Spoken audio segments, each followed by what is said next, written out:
news tonight. President Trump says he has full faith in our intelligence agencies after he appeared to side with Vladimir Putin, who denied Russia meddled with our elections in that press conference in Helsinki. The president also said he misspoke and intended to say the word wouldn't when he said that he didn't see any reason why it would be Russia. WBZ political analyst John Keller is here tonight. And John, you have to admit, this was an unusual turnaround for the president. Yes, Paula, we haven't known this president to admit his mistakes often. He tends to blame bad news on his predecessors or the media. Well, President Obama himself went down that road of blaming his predecessor, but it's an especially prolific habit with the current president, and not always with much regard for the facts. This was an Obama disaster. It's been a common theme of Mr. Trump's 18 months in office, the reflexive finger-pointing at his predecessor. President Obama failed very badly with Crimea. I don't think he would have done that if I were president.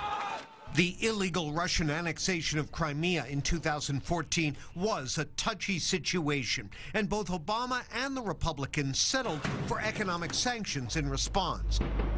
It's hard to believe, given Mr. Trump's affinity for Putin and avowed reluctance to go to war with Russia, that he would have done much more. And what of Mr. Trump's recent claim that, quote, President Obama thought that crooked Hillary was going to win the election, so when he was informed by the FBI about Russian meddling, he said it couldn't happen, was no big deal, and did nothing about it.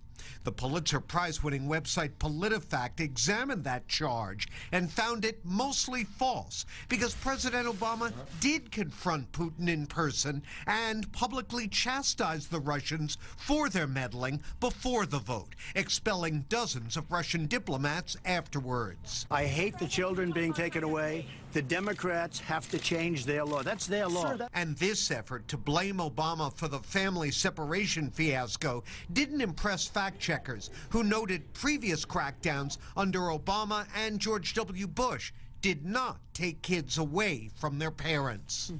So as you point out, John, he's certainly not the first president to do this, but why does he keep doing it? Well, I can't read the man's mind, but a couple of things seem obvious to me, at least.